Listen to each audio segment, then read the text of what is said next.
여러분 안녕하세요. 저는 톡톡 사연을 꼬박꼬박 찾게 된 지 2년이 훌쩍 넘었는데 혹시 저보다 더 오래된 분들이 많이 계시려나요? 그런 분들 앞에서 꺼내기에는 조금 부끄러운 사연이 될까 봐서 살짝 걱정도 되긴 하네요. 톡톡 사연을 보다 보면 상상을 초월하는 부잣집에서 태어나신 분들이 종종 계시던데 솔직히 너무 신기하고 부럽더라고요. 제가 요새 인터넷을 하다가 본 내용인데 요즘 젊은 사람들은 타고나는 복 중에 최고인 복을 바로 부모 복이라고 열이면 열 그렇게 꼽는다네요. 여러분은 모두 부모 복을 타고나셨나요? 만약 그러다면 어느 정도로 타고나셨나요? 암만 해도 우리나라의 부자인 분들이 정말 많이 계신 것 같아서 저는 언제나 이 사실이 가슴 한편으로 씁쓸하네요. 특히나 요즘 세상은 좋은 집안에서 태어나서 인생의 시작을 편안하게 출발하는 소위 금수저를 물고 태어난 사람들이 주목을 받고 각광을 받는 시대잖아요. 아등바등 노력을 해서 돈을 벌고 성형을 해서 얼굴이 예쁘고 잘생겨진 게 아니라 아예 타고나기를 잘나게 태어난 사람들을 선망하는 추세라고 하더라고요. 예전에는 키만 커야 했다면 지금은 얼굴 길이라든지 다리 길이의 비율이라든지 이런 것도 잘 타고나야 사람들에게 인정을 받게 되었다는 어느 문화 평론가의 한탄 섞인 의견을 보고서 제가 속으로 정말 놀란 적이 있었네요. 이런 기준들이야말로 우리가 살아가는 세상을 더욱 팍팍하게 만드는 것 같아요. 초등학교에 다니는 아이가 임대주택에 사는 것을 너무 부끄러워하고 그것 때문에 학교 생활을 힘들어해서 무리를 해서라도 멀쩡한 아파트로 이사를 갈 생각이라며 어떤 학부모가 인터넷에 글을 올렸는데 다들 이런 현실에 안타까워하면서도 자식을 생각한다면 이사를 가라는 조언들을 해주더군요. 제가 요즘 시대에 태어난 아이는 아니라서 그나마 다행인 걸까 하는 생각이 잠시 들었습니다. 부의 척도에 복의 판가름이 난다면 아마 저는 복이 있다고 보기 어려운 아이였을 것입니다. 집이 좀 가난했거든요. 돈만 없어서 가난한 것이면 차라리 나았을 텐데요. 정서적으로도 많이 각박한 집안이었어요. 돈이 쪼들려서 생각하고 말을 뱉는 게 각박해진 것인지 아니면 각박하게 굴면서 살기 때문에 계속 가난한 것인지 그 굴레가 어디서 먼저 시작되었는가를 가려낼 수 없을 정도였던 싶네요. 어렸을 적 서울의 변두리 어느 달동네에서 저는 살고 있었습니다. 현장직에서 일하셨던 친정아버지께서는 길게 집을 비우실 때는 거의 반년 정도까지도 귀가를 하지 않으신 채 바깥 생활을 하며 일을 다니셨어요. 노력과 땀, 이 두 가지는 절대 배신을 안 한다고 하잖아요. 그 땀 흘린 노력의 보상은 반드시 돌아오는 법이라고. 보통 다들 그렇게도 알고 살아가는데 그게 참 저희 아버지한테는 적용이 안 되었던 듯 싶습니다. 그렇게나 힘들게 일을 다니시며 돈을 버셨는데 수중에 재산이 안 불어났으니까요. 우라질, 이놈의 더러운 세상 그럭저럭 살만하다가도 문득문득 너무 더럽고 치사하게 느껴져서 그만 살고 확 뒤져버리고 싶을 때가 있어. 있는 놈들만 끝도 없이 배가 부르고 없는 사람들은 하염없이 줄임배로 움켜쥐고 살아가야 돼. 이게 불공평한 게 아니면 뭐냐? 이렇게 피똥 싸도록 연락에 일을 하면 뭐래? 삽질만 연락에 하고 다니면 뭘 하냐고. 부자도 못 되는데. 어차피 죽는 그날까지 부자도 못 될 거. 나는 왜 이토록 힘들게 살고 있는 거야, 등신같이.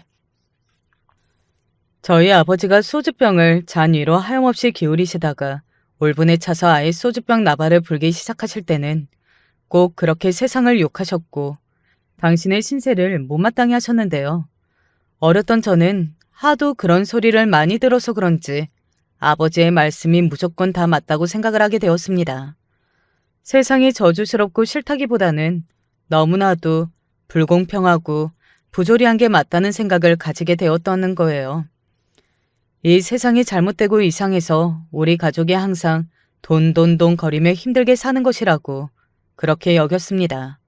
사실 가만히 머리만 진지하게 굴려보아도 아버지께서 고생을 하며 벌어오시는 돈이 다 어디로 가길래 그게 안 모이는 것인지 의문을 가지고 요상한 일이라고 생각할 법도 했는데요. 당시에는 그저 이 나라 사회가 잘못되었다고 부르짖는 아버지의 말씀을 100번 옳다고 여겼기 때문에 조금만 의구심을 가져보아도 답이 나올 수 있는 부분을 제가 놓치고 있었던 것이죠. 아무리 힘들게 현장을 뛰면서 돈을 벌어도 그게 비록 비정기적인 일이었고 큰 돈을 버는 일이 아니라고 했을지라도 밑빠진 독에 물을 붓는 것 마냥 희한하게 언제나 계속 가난한 것은 말이 안 되었어요. 독 아래가 깨져 있는데 그 틈을 막아줄 두꺼비가 우리 집에는 없는 거야. 전래동화 속의 콩쥐는 운이 좋아서 두꺼비를 만났으니까. 그래서 이야기의 주인공인 것이고, 우리 가족은 주인공 옆을 잠깐 스쳐가는 아무 존재감이 없는 엑스트라이기 때문에 두꺼비가 없는 거겠지. 세상은 공평하지 않으니까. 하지만 저희 아버지께서 직접 당신의 손으로 끊임없이 소주병으로 독을 내리쳐서 깨지도록 만들고 계셨다는 사실을 뒤늦게 저는 알게 되었죠. 이 현장 저 현장을 돌아다니시며 몸이 고되다는 핑계를 앞세워 언제나 술판을 벌이셨고 타지까지 나가서 일을 한다는 게 너무 외롭고 핑계를 대시며 이 여자 저 여자를 가리지 않고 만나오셨다는 사실을 저는 더 크고 나서야 은연중에 알게 되었어요. 세계적인 명작 나의 라임 오렌지 나무에서 보면 주인공인 어린아이가 자신에게 은인인 아저씨를 향하여 어째서 아이들은 철이 들어야 하냐고 묻는 것이 명대사로 두고두고 꼽히는데요. 저는 그 말이 저에게 대입이 되어서 너무 슬펐어요. 제가 머리가 자라서 철이 들지 않았다면 똑같은 걸 보면서 다른 걸 발견하고 각박한 세상의 축소판이 사실은 저희 집안의 풍경이나 마찬가지라는 사실을 자연스레 깨달을 일도 없었겠죠. 우리나라 사회의 시스템 자체가 잘못되어서 우리 가족이 다 힘들게 사는 거라고 외치셨던 아버지의 그 기나긴 외침들이 사실은 아버지 당신을 향해야 했던 비난이라는 것을 저는 알아버린 순간에 너무나도 가슴이 아팠습니다. 이 여자 저 여자 아버지께서는 너무나도 쉽게 만나셨어요. 외롭고 일이 고되다는 핑계를 앞세우면 그 어떤 불순한 행위도 저지를 수 있는 분이 저희 아버지셨습니다. 죄책감 따위도 안 가지고 계셨고요. 물가가 어쩌느니 서민들이 다 죽겠다고 항상 떠드셨으며 당신이 병나발을 부실 소주를 구입하시는 것에는 조금도 불평불만이 없으셨습니다. 아버지께서는 당신이 호영호재하시는 분들과 어울려 노시기 위해서라면 밤낮을 간가리고 외출하셨으며 이런저런 담배도 바꿔가며 피우셨죠. 독에 밑이 빠지도록 만들고 계신 장본인이 아버지셨음을 철이 들면서 자연스레 깨달아버리고 말았던 저는 흑백으로만 바라봤던 세상에 다른 색깔이 처음으로 입혀지는 것 같다는 느낌을 받고 있었죠. 잔인한 깨달음이 찾아오자 세상이 점차 다르게 보이기 시작하더라고요. 아버지께서는 가난한 환경에서 태어나고 자라오신 분입니다.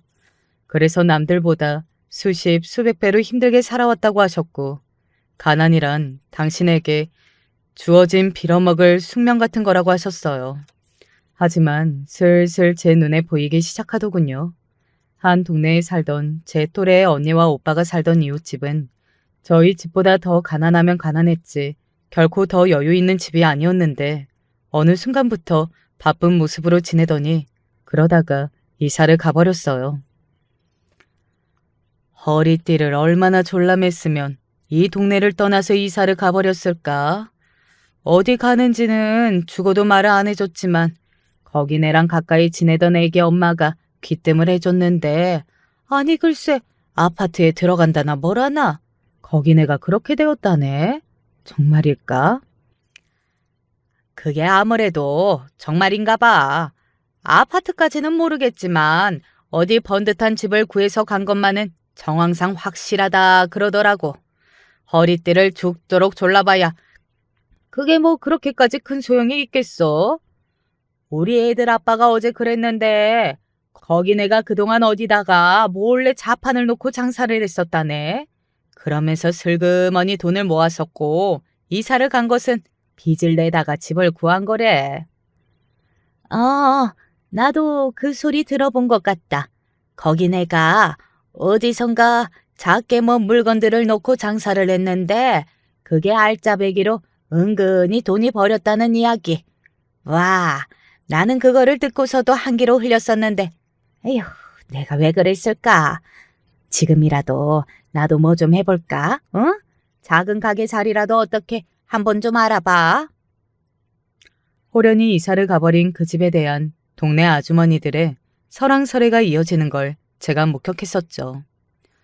몇 주가 더 지났을 때 그 집이 이사를 간 곳이 정확히 거기라더라 하는 지명까지 나와서 제가 그걸 들었습니다. 그 집이 과감한 결단을 내리고 이사를 가버린 동네, 무리를 해서라도 들어간 새 집, 그곳 일대의 부동산 가격이 엄청나게 폭등을 해버렸다는 뉴스가 소소하게 울려 퍼진 것은 그로부터 몇 년이 채 지나지 않은 다음의 일이었고요. 주어진 가난이라는 것이 절대적인 핑계와 방패가 될 수 없다는 걸 제가 피부로 체감하게 된 일화로 남게 되었습니다. 지금은 톡톡 사연이 둥지를 틀고 있는 유튜브 같은 신생 매개체가 등장하여 계층 간을 오가는 사다리 역할을 해주고 있지만 제가 자라날 때는 그런 게 없었죠. 오직 계층을 이동할 수 있는 가장 확실한 수단이 공부로 여겨지는 시절이었습니다. 아버지, 저 혹시 과외를 다녀볼 수 있을까요? 뭐? 과외? 난데없이 뭔 놈의 얼어 죽을 과외야. 학원도 아니고 과외를? 이게 더위를 잘못 먹었나? 그냥 과외가 아니고요. 대학생 오빠가 저렴한 가격으로 우리 동네에 와서 봉사를 해주는 것 같은 그런 과외예요. 그래서 별로 안 비싸다고 하더라고요. 그 과외를 듣고 싶어하는 애들이 엄청 많은데요. 수업이 저랑 친한 친구네에서 진행을 하거든요. 그래서 제 친구가 저한테 따로 알려줬어요. 아버지도 아시죠? 제 친구 주영이요. 걔네 집에서 하는 거예요. 제가 원한다고 말만 하면 들어가서 과외 수업을 제가 참가를 할 수 있을 것 같은데 안 될까요?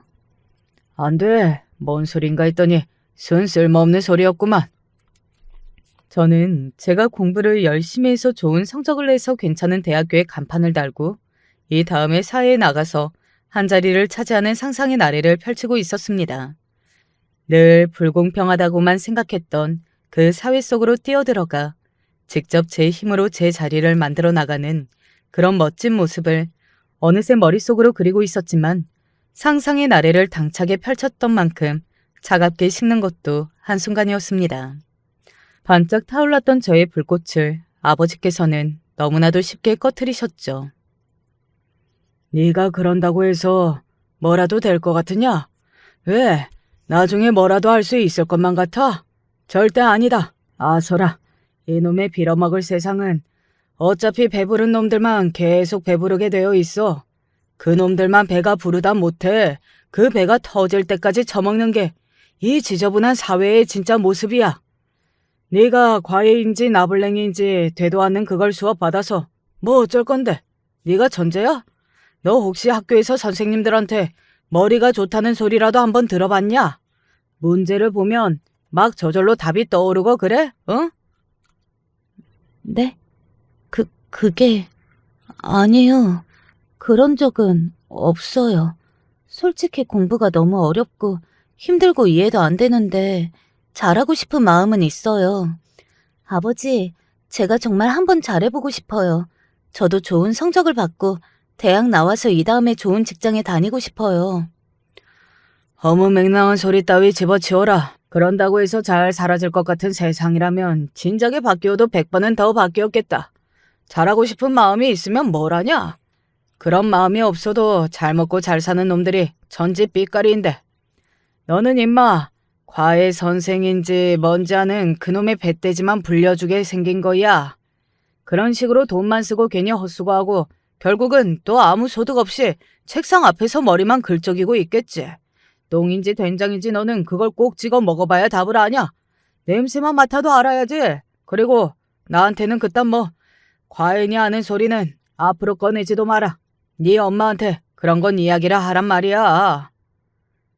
그치만 엄마가 이런 이야기는 아버지한테 말씀을 꼭 드려야 한다고 하셨는데요. 아버지의 허락이 있어야 한다고 그러셨어요. 뭐야?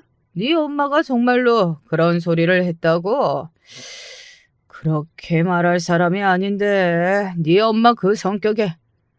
아, 그게 엄마의 옆에서 할머니가 먼저 그렇게 말씀을 하시기는 하셨어요. 아휴, 그러면 그렇지. 우리 어머니가 역시나 지혜로우시구만. 저는 하품을 하시며 방바닥에 들어 누우신 채 저에게 등을 보이시는 아버지를 향해 그게 다냐고 여쭙고 싶었습니다. 과외이니 뭐니 그런 건 정말 안 되는 거냐고, 이대로 이야기가 끝인 거냐고 막 따져 묻고 싶은 게 저의 본심이었어요. 그러나 아버지의 등짝이 왠지 고되어 보이기도 하고 독불장군처럼 보이기도 해서 고개를 떨군 채 물러나야 했습니다. 아버지의 허락을 받기는커녕 허락의 근처까지도 못 갔다는 이야기를 저는 엄마께 전해드렸죠. 그러자 엄마가 깊은 한숨을 내쉬며 고개를 돌려주셨습니다. 그때보다 더 어렸을 적 저는 아버지가 이 세상의 부조리에 대해서든 뭐든 이런저런 이야기를 잘 늘어놓으시는 서글서글한 분이라고 생각했었고, 그에 반해서 엄마는 예민하시고 화를 잘 내시고 매사에 불만이 많은 분이라고 생각을 했었어요. 그러나 세상이 흙과 백으로만 이루어져 있지 않다는 것을 깨닫고 난 뒤 저의 눈에는 제 친정 엄마가 다르게 보이기 시작하고 있었죠. 아버지가 소주병으로 독을 내리쳐서 깨트리는 분이셨다면 엄마는 깨진 틈으로 물이 흘러나가는 걸 어떻게든 막고자 고군분투해대는 두꺼비이셨습니다. 그제서야 입으로만 세상을 논하시던 아버지가 아니라 행동으로 세상에 뛰어들어가 열심히 돈을 벌면서 없는 형편이지만 꼬박꼬박 가계부를 써오셨던 엄마가 진짜 백이라는 사실을 저는 알아차렸던 것이죠. 능력이 부족하신데 경제관념이 없어서 돈 관리를 못하시고 유흥에 흥청망청 돈을 써버리시고 이런저런 여자들도 만나시고 그러면서 맨날 불공평한 세상을 욕하시는 아버지 때문에 엄마는 매일같이 인상을 안 쓰실 수가 없었던 것입니다.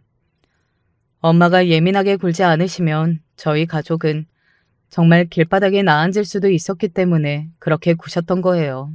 하나뿐인 딸 자식이라도 잘 먹이고 잘 입히고 그렇게 해주시려고 도무지 쉬는 법을 모르셨던 것입니다.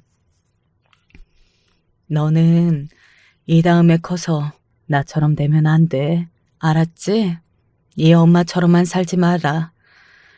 그렇게만 해도 네 인생은 성공한 인생이 될 테니까 엄마처럼만 살지 마. 엄마는 입버릇처럼 그렇게 말씀을 하셨습니다. 제발 부탁이니 당신처럼만 살지 말아달라고 신신당부를 저에게 하시던 분이었어요. 저는 아주 어렸을 적에 외할머니를 뵌 적이 있었습니다. 몹시 편찮으셨기 때문에 안색이 나쁜 상태로 누워 계셨어요.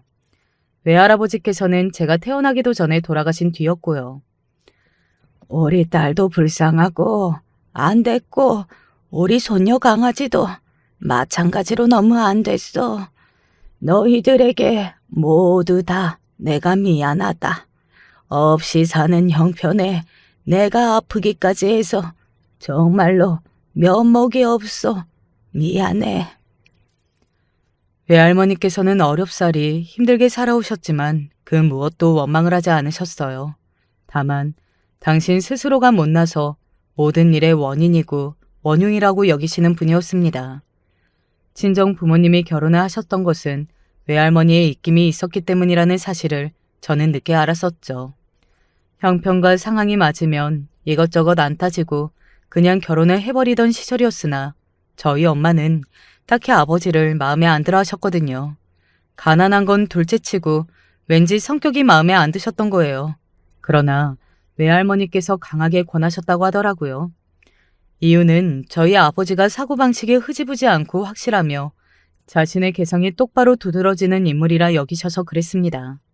하지만 외할머니께서 돌아가시기 전 저를 보며 너무 안 됐다는 말씀하심으로써 당신의 판단이 틀리셨던 것임을 간접적으로 밝히셨죠. 결혼 생활은 엄마에게 불행만 안겨주었으니까요. 돌아가신 네 외할머니 말이야. 엄마는 두고두고 너무 죄송스러워. 형편이 안 좋아서 좋은 치료도 한 번을 못 받으신 채 돌아가시게 두었으니까. 슬프게 중얼거리시던 엄마의 옆모습은 아버지의 그것보다 비교도 할 수 없을 만큼의 깊이를 지니고 있었습니다. 인생의 전반에 대한 고뇌가 엄마의 옆모습 하나에 담겨 있었죠. 아버지가 하도 반대를 하셔서 저는 공부 쪽으로는 뭘 해볼 엄두도 못 내봤어요.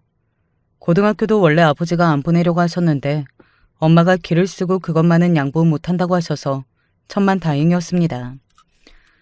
저희 가족이 사는 달동네의 좁은 집에는 친할머니도 계셨죠. 원체 몸이 안 좋으셨는데 제가 고등학교에 올라갈 무렵부터는 상태가 무척 나빠지신 뒤였어요. 엄마는 전적으로 친할머니를 간병하고 모실 테니까 저를 고등학교에 보내달라며 아버지를 향해 그렇게 말씀까지 하셨었네요. 정말 놀라운 건 말이죠. 친할머니보다 아버지가 먼저 돌아가셨다는 사실입니다. 제가 고3 올라가던 시기의 일이었어요. 추운 겨울날 길에서 소주병 나발을 부르시다가 크게 넘어지셨고 그러면서 머리를 다치셨던 거예요. 날씨도 몹시 추웠기 때문에 악영향이 있었죠. 그렇게 아버지는 너무나도 허무하게 세상을 떠나셨습니다. 너무 갑작스러워서 눈물도 안 나오고 넋이 나가 있었네요. 아버지의 유품을 정리할 때가 되어서야 눈물이 쏟아졌던 것 같아요. 아버지에 대한 사랑, 존경, 이런 마음 때문이 아니었습니다. 그냥 아버지라는 한 사람의 인생이 너무 안 된 것 같아서 그랬습니다. 이 세상에 대한 원망과 패배주의가 가득한 글귀만이 아버지의 너덜너덜한 수첩 안에 뜨문뜨문 남겨져 있었습니다. 아버지께서는 평소 내가 다르게 태어났다면 이라는 가정을 많이 하며 사셨더라고요. 그러니 만약이라는 가정에 갇혀서 현실을 잘 못 사신 것이었죠. 아버지가 돌아가신 이후 시름시름 앓으시던 친할머니께서 2달 뒤에 숨을 거두셨습니다. 엄마는 저의 손을 꼭 붙잡아 주셨었죠. 학교 졸업하고 나면 너는 너 하고 싶은 것을 해. 네가 하고 싶은 걸 하면서 남이 뭐라고 하든 신경 쓰지 말고 네 마음 편한 대로 살아. 그러면 되는 거야. 엄마의 힘없는 미소를 마주하며 저는 그렇게 하겠다고 약속을 드렸습니다. 공부를 해봤자 뭘 하겠냐며 윽박을 지르시던 아버지 밑에서 태어나고 자란 탓인지 저는 지지부진한 대학이나 갈 성적을 받는 게 전부였고 그냥 대학 진학을 포기하기로 했습니다. 할 줄 아는 게 없으니까 단순 사무직을 전전하며 사회생활을 시작했고요. 그러면서 문득 아버지의 탓을 하는 것은 제 스스로 비겁하다는 생각이 들었습니다.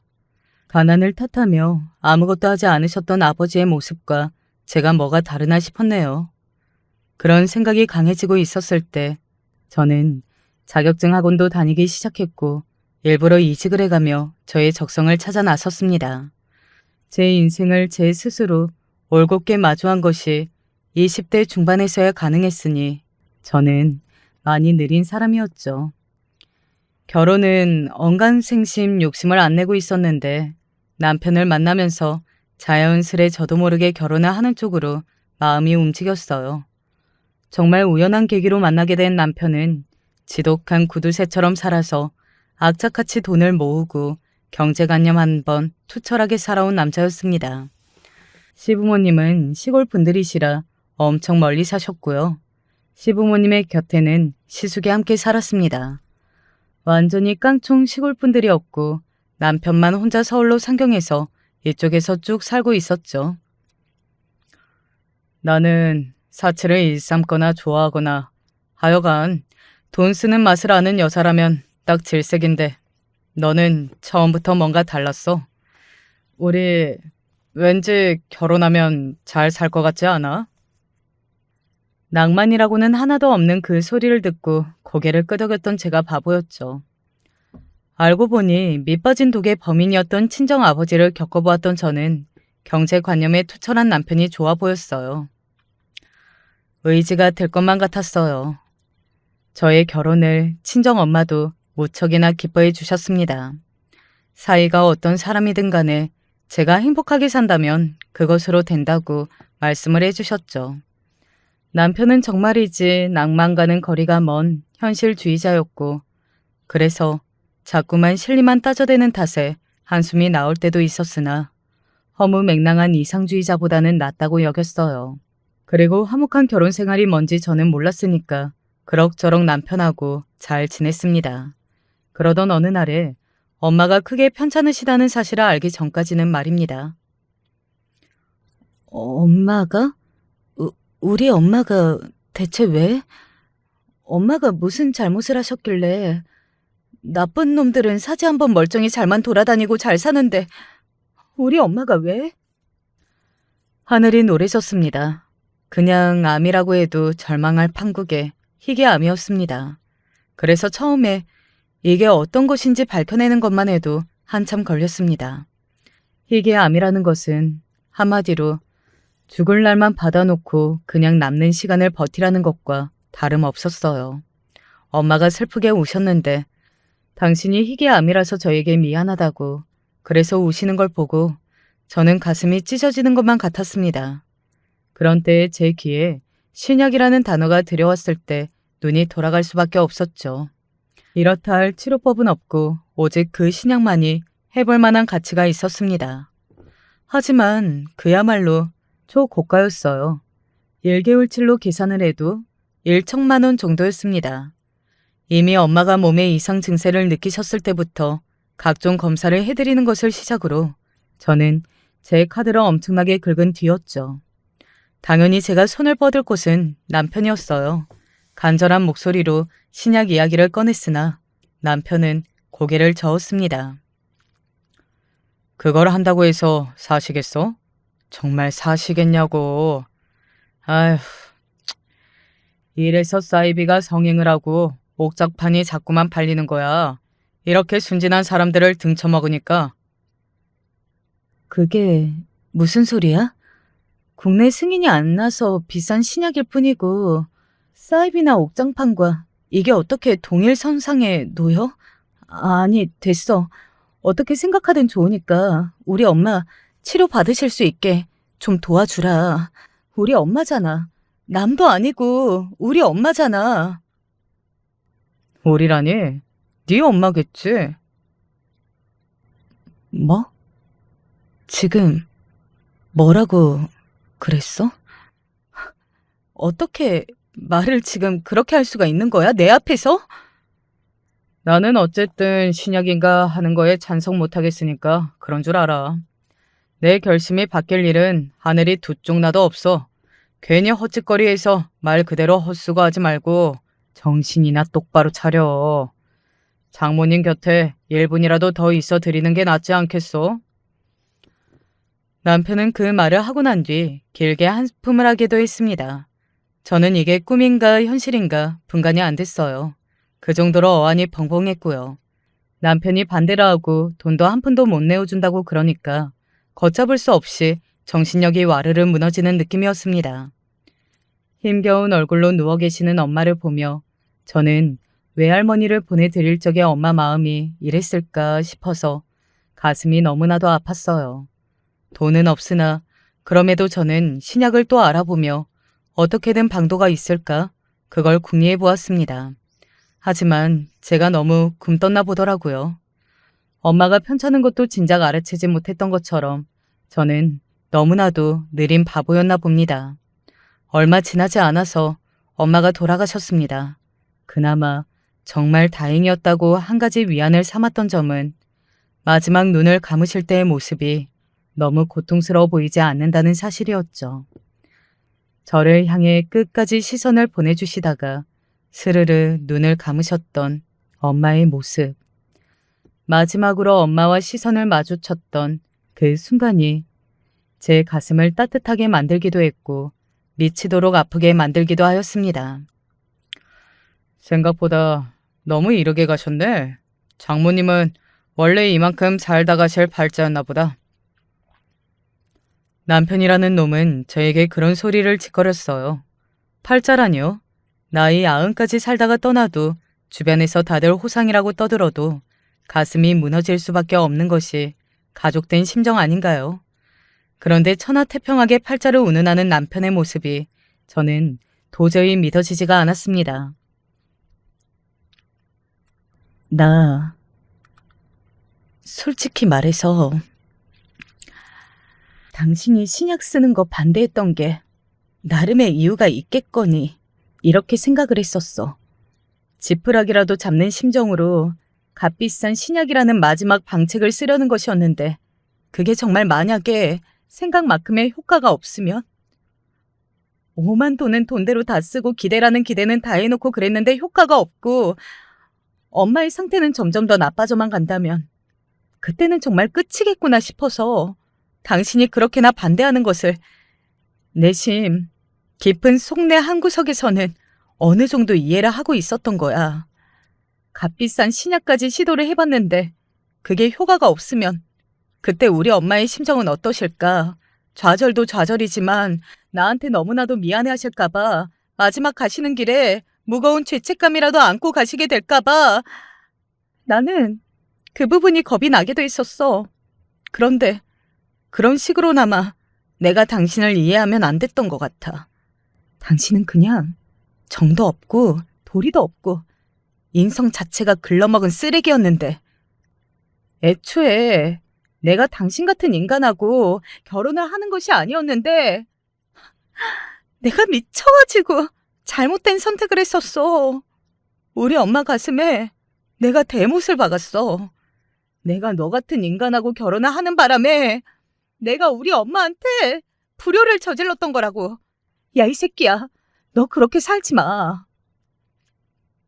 눈물을 흘리며 말을 이어가던 저는 어처구니가 없다는 눈빛으로 저를 훑어보더니 피식 코웃음을 치는 남편의 모습에 그대로 이성을 잃어버리고 말았습니다. 머리 끝까지 화가 나서 소리를 지르며 남편에게 달려들었어요. 주먹으로 마구 남편의 어깨와 팔, 이런 곳을 정신없이 치고 말았는데요. 그러자 남편이 크게 짜증을 내면서 저를 확 밀쳤습니다. 그거 되게 쫑알쫑알 시끄럽게 구네. 이미 장모님은 돌아가셨잖아. 지금 와서 뭐라고 주절주절 떠들어봤자 그 사실이 바뀌냐? 그런다고 해서 죽은 사람이 살아 돌아와? 그런 것도 아닌데 왜 쓸데없이 감정 소모를 하고 시간 낭비를 하지? 이해가 안 가네 정말. 뭐라고? 와, 정말이지 당신. 대단하다. 그동안은 그나마 감정이 있는 척 연기를 했었던 거구나. 냉혈 아닌 것을 넘어서서 아예 인간도 안 된 새끼 같으니라고. 너는 나한테 하나도 안 미안하지? 돌아가신 우리 엄마한테도 전혀 아무 생각이 안 들지? 그렇다고 솔직하게 말을 해봐. 내가 너한테 왜 미안해야 되는 거냐? 도대체 내가 왜? 나는 시간을 몇 번 되돌리든 전부 다 신약 그거 안 할 거야.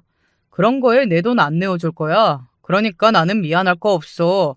장모님은 그냥 자기 팔자대로 살다 가신 것뿐이고 사람마다 팔자가 있는 건데 그걸 억지로 거스른다고 해서 그게 되겠냐? 안 그래? 엄마의 투병 중에는 제가 정말 경황이 없었던 것 같더라고요. 왜 이제서야 이혼이라는 단어를 떠올린 것인지 저 스스로도 믿어지지가 않을 정도였죠. 진작에 입 밖으로 꺼냈어야 했던 그 말을 저는 뒤늦게 뱉었습니다. 다 필요 없으니까 이혼해. 뭐라고? 이혼? 이혼을 하자고? 진심이야? 그럼 이 판국에 가짜로 말을 하겠어? 나는 진심이야. 이혼해.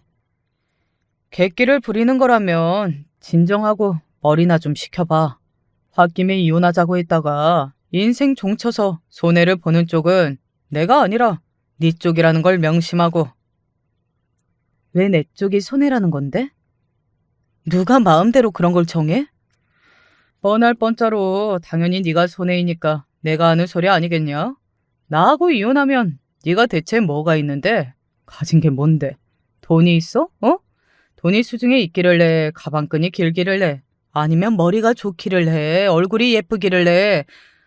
몸매도 잘 쳐줘봐야 10점 만점에 5점 정도 나오는 게 너야. 대가리가 약삭 발라서 세상을 쉽게 사는 것도 아니고 뭐 하나 제대로 해내는 능력도 없고 네 인생에서 그나마 건진 거라고는 나하고 결혼한 거 아니냐? 솔직히 그렇잖아. 그런 주제에 어떻게 아무리 홧김에라고는 하지만 감히 나한테 먼저 이혼을 하자고 그러냐? 자기 무덤을 파는 방식도 정말 여러 가지가 있구나. 남편이 빈정거리면서 그렇게 말을 했을 때 사람의 인격을 짓누르고 모욕을 선사하는 내용을 들었음에도 저는 이상하게 그 순간 수치스럽지 않았고 화가 나지도 않았어요. 도리어 갑자기 웃음이 나왔습니다.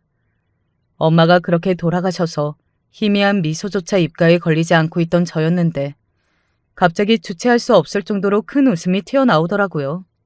미친 듯이 제가 웃으니까 남편도 깜짝 놀라서는 한 발짝 뒤로 물러날 정도였어요. 저 스스로도 갑자기 웃음이 나와서 놀란 상태였으나 한껏 당황한 남편의 모습을 보니까 가슴 한구석이 아릿해질 만큼 아주 크게 시원해지는 느낌이 들고 있었죠. 너란 놈은 자기 객관화가 정말로 안 되어 있구나. 너는 네가 백마탄 왕자님 정도는 된다고 생각하나 봐.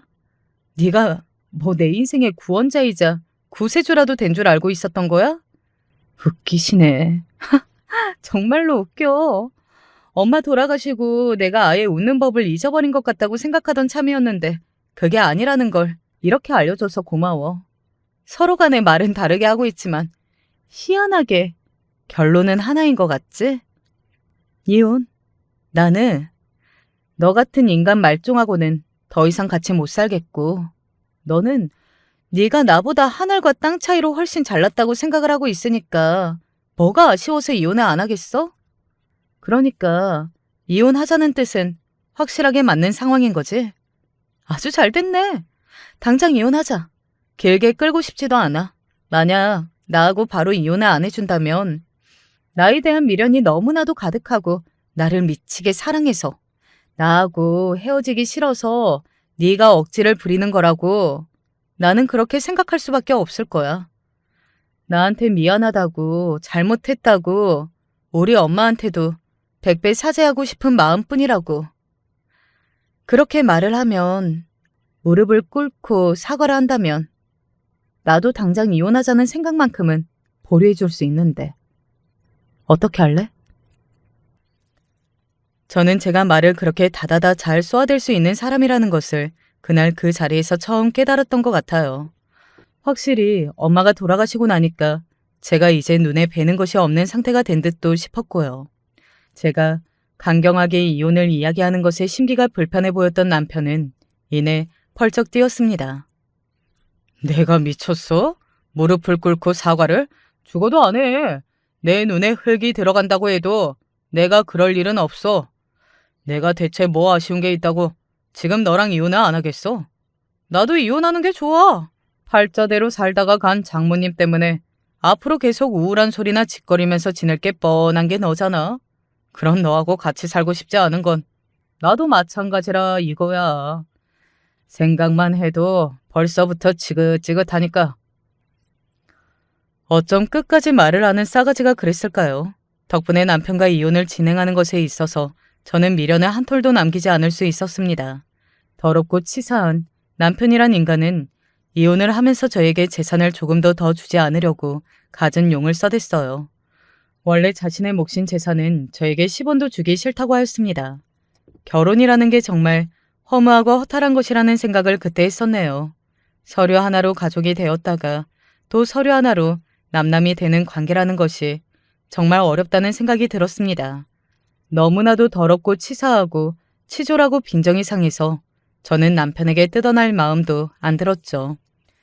제 쪽에서 어떻게든 용을 써본다면 사실 남편에게 돈을 좀 받아낼 수 있었어요. 그러나 그런 과정을 걷지 않기로 저는 조용히 결단을 내렸습니다. 돈 한 푼 받아내기 위해서 지저분한 시간을 더 이어가는 것보다 하루빨리 이혼을 마무리하는 쪽을 저는 택했던 것이에요. 엄마, 만약에 엄마가 아직 살아계셨을 때 제가 이혼을 하는 모습을 보여드렸다면 그랬으면 어땠을까요? 엄마는 어떤 반응을 저에게 보여주셨을까요? 엄마, 너무나도 죄송하고 사랑하는 엄마, 그곳에서는 부디 아픔 없이 평안하세요. 엄마의 곁으로 가는 그날까지 제가 열심히 살게요.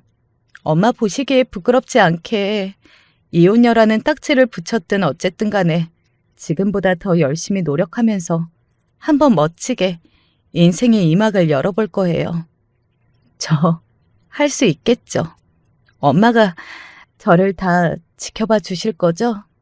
떠올리는 것만으로도 가슴이 뜨거워지는 엄마를 위해서 저는 깔끔하게 남편과 이혼을 마쳤습니다. 한참이나 잘못 밟았던 똥에서 이제는 제 발을 치워야 할 때였습니다. 후련하게 이혼을 마무리 지었던 그때 제가 전 남편이 통화하는 모습을 발견하고서 몰래 그쪽으로 다가가 봤던 것이 많은 것을 바꿔 놓았어요.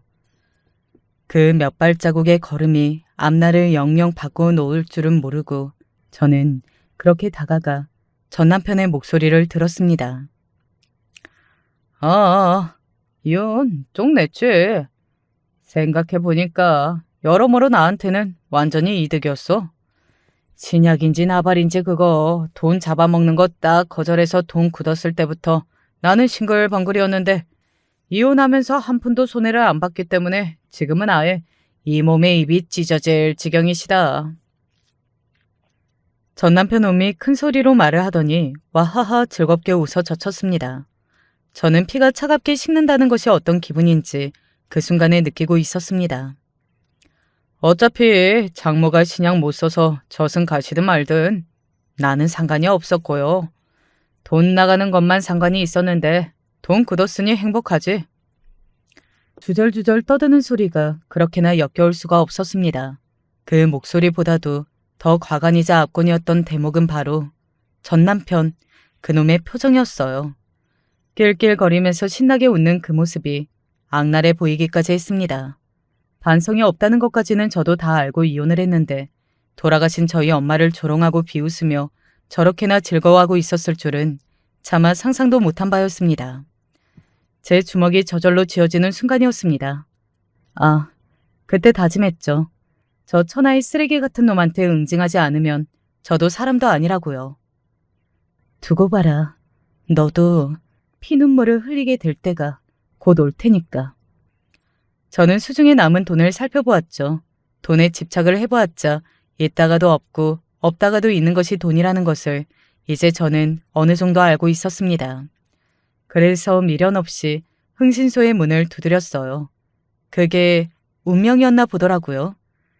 저에게서 자초지종을 들으신 흥신소의 사장님의 낯빛이 점점 어두워지는 것 같더니 엄청 붕괴를 하시는 겁니다.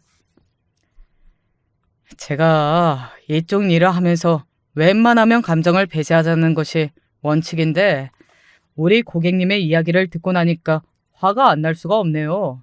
제 어머니도 병으로 돌아가셨거든요. 그때 돈이 없어서 어머니가 제때 치료를 못 받고 돌아가셨습니다.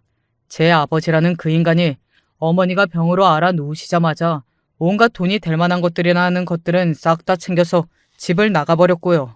그랬던 인간이 어머니 장례식 때 나타나서는 가짱게 우는 신용을 하더이다. 그러더니 외롭다, 돈 필요하다 이런 본론을 꺼내들더군요. 저는 사람이라는 단어와 신뢰라는 단어를 함께 둘 수 없다는 지론을 가지고 있는데 이게 바로 제 아버지라는 인간 때문에 생겨났습니다. 흥신소 사장님의 눈빛이 일렁거리고 있었는데 그건 부친에 대한 경멸보다 모친에 대한 그리움, 후회, 죄책감 때문이라는 것을 이상하게도 저는 느낄 수가 있었습니다. 그런 것에서 통했나 보더라고요. 흥신소 사장님께서는 흔쾌히 한 번의 작업 비용으로 계속해서 일을 해주겠다고 하셨습니다. 그 작업이고 일이라는 것은 당연히 전 남편 놈에 대한 것이었고요. 저와 이혼한 뒤 전 남편 놈은 태연하게 새로운 여자를 만났습니다. 저보다 나이가 4살이나 어린 여자였죠. 얼굴도 제법 예쁘장했어요. 그놈에게는 분에 넘치는 상대였는데 스스로도 그걸 잘 아는 모양인지 간이고 쓸개이고 다 빼줄 것처럼 그 여자에게 지극정성이었습니다. 제가 어이가 없었죠. 지킬 박사와 하이드도 아니고 이중인격인 마냥 여자한테 사부작거리면서 정성을 쏟는 그 모습은 뭘합니까? 심사가 뒤틀렸지만 일부러 인내하고 또 인내했습니다. 그러다가 마침내 두 사람이 진전을 이뤄서 결혼 이야기까지 오게 되었던 그때가 되자 움직였죠. 저는 그 여자가 일하는 곳으로 찾아갔어요. 그 여자의 직장이나 자택에 서류 같은 걸 보내면 역효과가 날 수 있고 불리한 증거로 남을 수 있다는 조언을 들은 바 있었기에 직접 간 것이었고요. 저기, 혹시 박유미 씨 맞으시죠? 네, 제가 바로 박유미인데 누구세요? 어리둥절해하던 그 여자에게 전 남편의 이름을 대자 흠칫 놀라더군요. 저는 딱 5분만 내어달라고 했습니다. 이것도 전수받은 비법이었죠. 잠깐만이라는 말보다 구체적으로 5분이라는 짧은 시간을 들으면 사람이 더 쉽게 움직인다고 하더라고요. 과연 그 여자는 호기심 가득한 얼굴로 저에게 시간을 내어주었고 바로 옆 카페에서 대화를 나누었습니다. 저는 전 남편과 찍은 사진부터 내밀었죠. 그러고 나서 깜짝 놀란 그 여자에게 전문가를 통해서 조작한 사진 몇 장도 내밀었는데 그건 바로 제 얼굴을 비롯한 전신에 피멍이 든 모습이었습니다. 저는 살벌하게 맞고 살았어요. 아니, 어떻게 이게 진짜예요? 긴 말씀 안 드릴게요. 도망치세요. 같은 여자로서 너무 안타까워서 그럽니다. 혼인했던 증거, 이혼 서류까지 내밀자 그 여자는 이제 사색이 되어 있었습니다.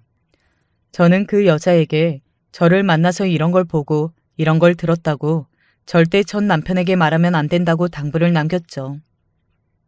그랬다가는 그 남자 손에 죽으실 수도 있어요. 저도 잽싸게 이혼을 하고 잠적을 했었기에 망정이지. 안 그랬으면 지금쯤 이미 죽었을 거예요. 그쪽에게 도움을 줄 만한 지인들이 있다면 같이 머리를 맞대고 의논을 해보세요. 어떻게 하면 안전하게 이별을 해서 그 남자로부터 벗어날 수 있는지. 신중하게 생각하시고 얼른 움직이셔야 할 거예요. 죽을 병에 걸렸다고 할까요? 그 여자의 다급한 목소리를 듣고 제가 속으로 씁쓸하게 웃었습니다. 그것도 좋죠. 그 남자는 죽을 병에 걸린 사람을 귀찮아하는 경향이 있어서요. 참고로 죽어가는 자기 장모도 모른 척하고 무시했던 남자예요. 그 여자의 눈빛에 경악과 공포가 가득했죠. 얼마 뒤 확인해보니까 헤어졌더라고요. 전 남편 놈은 가뜩이나 주식을 잘못해서 패가망신하고 있던 와중인데 파혼 통보까지 받으니 살맛이 안 났죠. 전 남편 놈이 갑자기 주식에 손을 대고 망하기까지 하고 있었던 것은 다 이유가 있었습니다. 그 놈이 잘 다니던 노가리 호프집에 사람을 풀었거든요. 바람잡이 역할을 해줄 사람들 말입니다. 그 놈이 솔깃하지 않을래야 않을 수가 없는 정보들이 돌았고요. 제대로 홀린 그 놈은 처음에 주식으로 재미를 보자 바람잡이들의 조언에 따라서 퇴사까지 하고 말았습니다. 이야, 이게 바로 상남자지. 진짜 남자라면 이렇게 결단을 내리고 내질러야지. 그딴 헛소리를 자신만만하게 내뱉었던 전 남편 놈은 몇 주가 지나지 않아 계속해서 주식으로 손해만 보기 시작했어요. 하루하루 곤두박질 치는 그래프를 보면서 전 남편 놈은 아주 피가 말라갔죠. 어느새 단골 호프집에서 바람잡이들은 자취를 감춘 후였고 그 누구도 그들을 애초에 알지 못했다는 사실을 알게 된 전 남편 놈은 소름이 돋은 상태였습니다.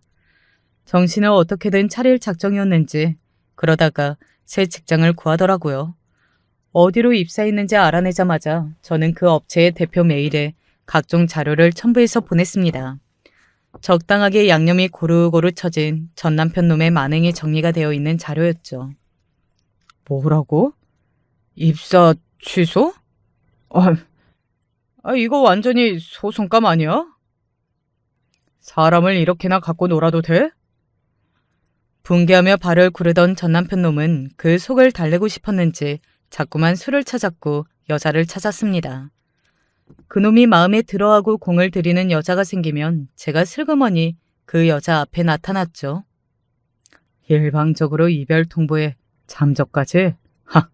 기가 막히네. 이쯤 되니까 온 세상이 나를 미워하는 것 같아. 하늘이 노했나? 신이 나를 벌하는 건가? 아니야, 신이 어디에 있어. 신이 있었다면 애초에 이 세상이 불공평하지도 않았을 거야. 술김에 그런 큰 소리를 내며 울부짖었던 전남편 놈은 시끄러우니까 여기서 이러지 말라는 호프집 사장님을 향해서 의자를 내던지고 휘두른 뒤 누군가가 경찰에 신고하겠다고 하자 신경질을 내며 밖으로 얼른 내달렸습니다. 본능적으로 현장을 벗어나 도망치려던 것이었죠. 그리고 놀랍게도 전남편 놈은 급하게 밖으로 뛰어나왔다가 차에 치이고 말았습니다. 음주운전 차량은 설마 갑자기 그런 곳에서 사람이 빠른 속도로 뛰어나올 것이라고는 예상을 못했던 것이죠. 술김에 행패를 부린 다음에 음주운전 차에 치이다니 저는 전 남편 놈의 말과는 달리 신이 있을까? 라는 물음에 그 순간 제 가슴속에 피어올랐던 것 같아요. 바닥을 나뒹군 그놈을 보고 깜짝 놀란 운전자가 어떻게든 수습을 해보겠답시고 나섰었죠. 이상한 자세로 쓰러진 전 남편 놈을 열심히 옆으로 옮겨서 반듯하게 눕힌 건데요. 그 바람에 더 사달이 났었던 듯 싶더라고요. 전 남편 놈은 척추 손상으로 하반신 마비가 왔습니다. 이럴 수가 없어. 무슨 방법이라도 없나? 뭐든 다 할 테니까 대가가 어떤 것이라도 좋으니까 제발 다시 걸을 수만 있게 해줘. 정신이 반쯤 나가서 병실에서 허공을 보며 그렇게 소리를 지르고 발작을 해대다가 진정제를 맞은 게 한동안 전 남편 놈의 일상이 되었습니다. 병원에 가서 그 모습을 직접 지켜본 저는 여기까지인 것으로 충분히 되었다고 생각하며 영영 발길을 돌렸었죠. 병원을 나섰는데 유독 하늘이 높고 푸르더라고요. 엄마가 계신 곳이 저런 곳이라고 생각하니까 기분이 좀 나아졌습니다. 아버지와 같은 곳에 계시는 것일지 그 부분은 조금 궁금증으로 남았고요. 돈이 많든 그렇지 않든 똑같은 하늘 아래 살고 있다는 것이 이상한 감각으로 다가와서 많은 생각을 하며 길을 거닐었던 날이었습니다. 저 자신에게 부끄럽지 않게 열심히 살아야겠다는 생각만이 최후에는 남더군요. 새로이 일상을 시작했죠. 작은 서비스 집부터 시작해서 하루하루 최선을 다해 살아나갔어요. 그리고 새로운 인연도 만났습니다. 사실 흥신소 사장님을 통해서 만난 인연이에요. 저에게 소개를 꼭 한번 시켜주고 싶은 사람이 있다고 하셔서 정말 아끼는 동생인데 아주 댐댐이가 괜찮다고 자꾸만 그러셔서 결국 못 이기는 척 한번 만나나 보았는데 너무나도 괜찮은 사람이었습니다. 무엇보다 저와 사고방식이 기가 막히게 잘 들어맞았어요. 저희가 인연이기는 했는지 서로를 만난 후로 모든 일이 잘 풀렸답니다. 애초에 이 길이 저에게 안배가 되었던 길인 것인지 아니면 제가 이 길을 따로 찾아낸 것인지 둘 중 어느 쪽일지 그건 모르겠어요. 여러분은 운명이 정해져 있다고 생각하시나요? 아니면 운명은 개척하는 것이라고 생각을 하시나요? 안녕하세요. 저는 지금 인간이 겪을 수 있을까 싶을 만한 큰 고통을 겪고 있습니다. 정말 운명이라는 게 있다면 너무 잔인하다는 생각도 들고 때로는 모두 자업자득이라는 한탄을 하기도 하지만 만일 모든 걸 다 지워버리고 새 출발할 수 있다면 얼마나 좋을까 싶기도 합니다. 도저히 혼자 버티고 있기 너무 괴로워 이렇게 익명으로나마 글을 남겨봅니다. 끝까지 들어주시고 질책이든 비난이든 뭐든 해주십시오. 저에게는 저를 낳고 길러준 친어머니의 기억이 없습니다. 그저 저를 안아주고 달래주던 그 장면은 기억이 나지만 친어머니의 얼굴은 기억이 나지 않습니다. 제가 아주 어렸을 때 부모님 두 분이 이혼하셨다는 사실만 알고 있습니다. 제가 유치원에 들어가기 전에 아버지는 새 엄마와 재혼을 했습니다. 새 엄마는 저보다 4살 어린 딸을 데리고 왔습니다. 저는 너무나 갑작스레 생긴 새엄마와 그 딸을 가족으로 받아들일 수가 없었습니다. 그때까지 집에서 제일 관심을 받던 사람은 저였다고 생각했기 때문이에요. 허나 새엄마와 그 딸이 들어오면서 아빠의 관심이 저에게서 멀어졌다고 생각했어요. 새엄마는 항상 저에게 모든 것을 동생에게 양보해야 한다고 잔소리를 했습니다. 사실 아직 어린 동생이랑은 특별히 다툴 일이 없었죠. 하지만 저는 그런 말이 굉장히 불공평하고 분하다고 생각했습니다. 저 역시 한창 관심이 필요한 나이였으니까요. 그래서 동생이 미워서 몰래 괴롭히고 올린 적도 많았습니다. 그러면 언제나 상황을 눈치챈 새엄마에게 야단을 맞았죠. 저는 그게 또 불만이었고요. 어느 순간부터 새엄마는 저와 동생 둘이서만 있게 하지를 않았습니다. 새엄마랑 딸이 집에 오면서 아버지도 저에게 관심을 잘 주지 않는 것 같아서 저는 새엄마랑 대화를 하지 않았습니다. 하지만 그런 생활이 오래가지는 않았습니다. 제가 초등학교에 입학하던 그해 가을에 아버지께서 교통사고로 세상을 떠나시게 되었어요. 당시 저는 죽음이 뭔지 잘 알지 못하던 나이였기 때문에 아버지의 영정사진이 너무 낯설게만 느껴졌습니다. 다만 이제 다시 아버지를 볼 수 없다는 사실과 앞으로는 내 이야기를 들어줄 사람이 아무도 없어졌다는 생각만 들었습니다. 내 편을 들어주지 않는 새엄마랑만 살아야 된다는 사실에 동화 속에 나오는 계모 이야기만 떠올리면서 내가 앞으로 굉장히 불행하게 살아야 할지도 모른다는 두려움을 느꼈죠. 하지만 불행인지 다행인지 그럴 일은 없었습니다. 아버지가 돌아가신 뒤로 작은아버지와 고모가 새 엄마를 찾아오는 일이 많아졌고 세 사람은 늘 심각한 표정으로 무슨 이야기를 한참이나 나누곤 했습니다. 그때마다 새엄마는 한숨만 내쉴 뿐 아무런 말도 하지 못했어요. 저는 새엄마가 힘이 별로 없다는 사실에 신이 났습니다. 고모와 작은아버지가 새엄마를 내쫓아주기를 바랄 뿐이었죠. 하지만 제 생각과는 달리 집에서 나가게 된 것은 바로 저였습니다. 저는 초등학교 1학년을 채 마치지 못하고 보육원으로 가게 되었고 그러면서 학교도 옮기게 되었습니다. 보육원 생활은 모든 것이 낯설었습니다. 고모는 이제 친구들이 많은 곳에서 재밌게 지내게 됐으니 항상 씩씩하게 생활하라고 하셨지만 막상 제가 접한 보육원의 생활은 그렇지 않았습니다. 처음에는 유치원이나 초등학교에서 만났던 친구들에 비해 너무나 정돈되지 않은 모습의 친구들을 보면서 혼란을 느꼈고 그러면서 저는 타인의 장점을 보기보다는 타인의 단점이 무엇인지를 찾는 아이로 변해갔습니다. 그리고 저는 깨달았습니다. 그냥 가정이 있다는 그 자체가 곧 사랑이고 보살핌이었다는 사실을요. 그곳에서의 생활은 모든 게 정해진 대로만 움직였고 규범을 벗어나는 행위는 받아들여지지 않았죠. 그러다 보니 내 것을 주장한다든가 내 마음대로만 한다는 것은 대번에 표가 나게 되고 눈초리를 받게 되었습니다. 그저 집에서 아무것도 하지 않고 내가 하고 싶은 대로 있는 것이 얼마나 소중한 것인지를 깨닫게 됐지만 이미 저에게는 돌아갈 곳이 없어졌습니다. 하지만 얼마 지나지 않아 그런 생활에서도 적응을 하게 되었죠. 대신 저는 그만큼 말수가 적어지고 포기가 빠른 아이로 변하게 됐습니다. 그래도 1년에 한두 번은 고모가 찾아와 줬습니다. 처음 고모가 찾아왔을 땐 빨리 집으로 가고 싶다고 고모를 붙들며 울어봤지만 고모는 제 새엄마가 저를 여기에 뒀기 때문에 그럴 수 없다며 저를 달랬습니다. 저는 고모에게 친정엄마라도 찾아달라고 했지만 고모는 제 친엄마가 어디 있는지는 아무도 모른다고 했습니다. 그때 저는 처음으로 절망감이 무엇인지를 알게 되었습니다. 고모가 돌아가고 며칠 뒤 도저히 견딜 수가 없어서 선생님들을 찾아가 나는 고모가 있으니 고모에게로 가겠다고 외쳤지만 저를 달래는 선생님 한 분을 제외하고는 아무도 제 이야기에 귀를 기울여주지 않고 각자 자기 일에만 열중하던 그 장면이 아직도 기억에 남습니다. 그 삭막한 분위기 속에서 저는 제 자신이 얼마나 초라한 아이인지를 깨닫게 되었습니다.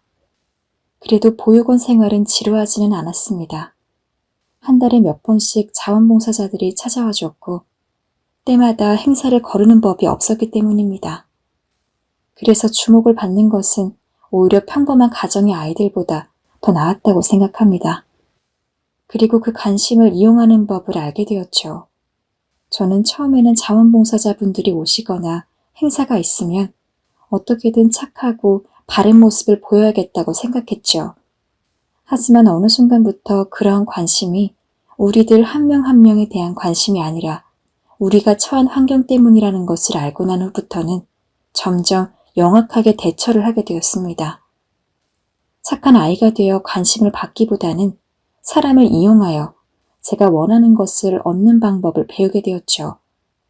몸이 조금이라도 아프거나 부족한 것이 있으면 어떻게 표현해야 내 몫이 좀 더 돌아오는지 그런 방법들을요. 저뿐만 아니라 그곳의 친구들 모두가 그것을 알고 있었습니다. 저는 그야말로 얕게 행동해야 했습니다. 그저 착하고 가만히 있는 아이들에게는 칭찬만 돌아올 뿐이었죠. 그런 것을 알고 나니 어떻게 하면 자원봉사자들을 이용해서 원하는 것을 얻을 수 있는지를 생각하게 되었고, 사람들 중에 순진하고 어수락한 사람이 있으면 알아보고 이용할 줄 알게 됐습니다. 물론 대놓고 그런 행동을 보이면 문제가 있는 아이로 모두에게 찍히게 되니 다른 아이들이 행동하는 모습을 보면서 적정선을 배웠습니다. 하지만 적어도 제 또래 아이들은 제가 영악하다는 사실을 몰랐던 것 같습니다. 저는 선생님들에게도 자주 칭찬을 들었고 운동도 잘했으니까요. 중학생이 될 무렵에는 공부도 잘하게 되어서 대부분의 아이들과 좋은 관계를 유지했습니다.